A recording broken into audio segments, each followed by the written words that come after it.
আমি যখন বিয়ে করি, আমার শ্বশুর বাড়ি ঢাকার আজিমপুরে ইরাকি মাঠের সাথে, অভিজাত মানে খুব দামি জায়গা। তখনই কোটি টাকার উপরে জায়গার কাঠা। আমি যখন বিয়ে করছি 17-18 বছর আগের কথা বলছি, কোটি টাকার মতো জায়গার কাঠা।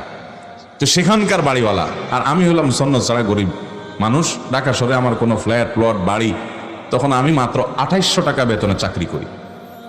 আমার শাশুড়ি আমার সাথে বিয়ে দেওয়ার জন্য রাজি হয়ে গেছে। আমার শ্বশুর মারা গেছেন। তো আমি নিজেই অবাক হয়ে গেলাম যে ভদ্রমহিলা কি দেখে আমার কাছে বিয়ে দিতে রাজি হয়ে গেল। 2800 টাকা কি ঢাকা শহরে খাবে না বাসা ভাড়া দিবে? আমার বিয়ের সময় আমার মামার শ্বশুর উনি বললেন যে মেয়েকে কোথায় রাখবে।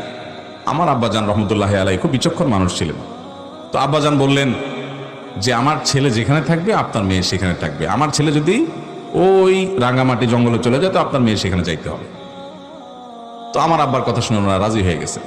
কিন্তু আমার শাশুড়ি এই ভদ্র মহিলা এত বিচক্ষণ মানুষ ছিলেন, উনি চিন্তা করছেন যে ছেলে বোর্ড স্ট্যান্ড করা, প্রত্যেক ক্লাসে ভালো রেজাল্ট করছে, এই ছেলেটা মেধাবী, আবার ওনাদের কাছে মনে হয়েছে ছেলেটা বোধহয় ভালো মানুষ, এই জন্য ওরা রাজি হয়ে গেছে।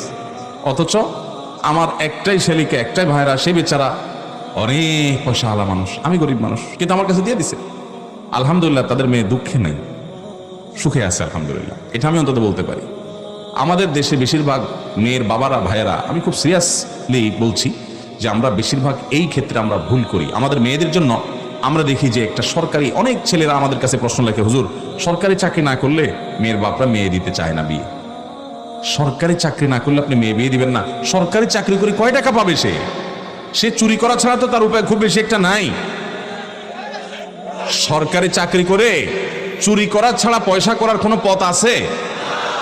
কেমনে আমার বুঝান, কয় টাকা বেতন পাবে সে? বরং ব্যবসা বাণিজ্য করলে আজকের গরিব কালকের ধনী হতে পারে ইনশাআল্লাহ। কিন্তু সরকারি চাকরি যদি সে করে, ধনী হওয়ার কোনো পথই তো খোলা নেই। আছে? কেমনে ধনী হবে? 2 নম্বর টাকা ছাড়া ধনী হওয়ার রাস্তা আছে? তাহলে আপনি জেনে শুনে আপনার ছেলেকে, আপনার মেয়েকে হয় একটা, আমি বলছি না যে সরকারি চাকরি করলে সবাই অসৎ হয়, খবরদার ভুল বুঝবেন না। আমি ব্যক্তিগতভাবে এরকম বহু সরকারি কর্মকর্তাকে চিনি, আমার সাথে বন্ধুত্বপূর্ণ সম্পর্ক আছে, অনেক বড় বড় পদ হোল্ড করেন, কিন্তু তারা সম্পূর্ণ সৎ আলহামদুলিল্লাহ। আমি বলছি যদি টাকা, আমি বলছি এটা যে যদি টাকাই আপনার উদ্দেশ্য হয় তাহলে সরকারি চাকরি দেখবেন কেন? আপনি দেখবেন সৎ যদি সরকারি চাকরিও করে আলহামদুলিল্লাহ, সৎ লোকটা যদি বেসরকারি চাকরি করে তাও আলহামদুলিল্লাহ, সৎ লোকটা যদি এমনকি বেকারও হয় তবু আলহামদুলিল্লাহ। দেখতে হবে মানুষটা সৎ কিনা, দেখতে হবে মানুষটা কি কিনা, সৎ কিনা। সে যদি সৎ হয় তাহলে কোথায় কাজ করাটা বেটার না? আপনি খুঁজে সরকারি শুধু খুঁজতেছেন, তার মানে আপনি ঘুষখোর খুঁজতেছেন। আপনি খুঁজে খুঁজে শুধু সরকারি চাকরি দেখে দিবেন, এর মানে আপনি ঘুষখোর খুঁজতেছেন।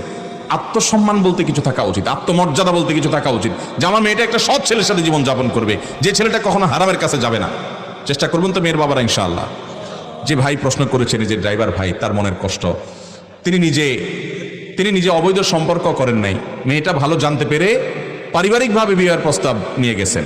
যাই হোক, আমি তো আর জানি না যে মূল ঘটনা কি, আদৌ এটা খাটে না খাটে। তারপরে এটা আমাদের সমাজে খুব প্রতিষ্ঠিত কথা যে আমরা সবাই মেয়ের বাপরা শুধু পয়সাওয়ালা খুঁজি এবং প্রতিষ্ঠিত মানুষ খুঁজি। আমি সবসময় বলার চেষ্টা করি, যারা মেয়ের বাপ আছেন, মেয়ে কার কাছে বিয়ে দিবেন, ছেলে খুঁজে পাচ্ছেন না, আপনাদেরকে বলতেছি, আপনাদের এলাকাতে ফজরের নামাজের জামাতে নিয়মিত যে সমস্ত যুবকদেরকে দেখবেন হাজির হয়, খুব সুন্দর করে ধীরস্থিরতার সাথে নামাজ কালাম ফজরেরটা পড়ে, অন্যগুলোর কথা আমি বলি, অন্যগুলো তো বটেই, ফজরের নামাজ যারা নিয়মিত হাজির হয় এবং ওয়াক্তমত পড়ে, হারাম থেকে বাঁচার জন্য যুদ্ধ এবং সংগ্রাম করে, ভদ্র নম্র, এই ছেলেগুলো যদি গরিব হয়, আপনার মেয়ে বিয়ে দেন, ইনশাআল্লাহ তারা সুখে থাকবে।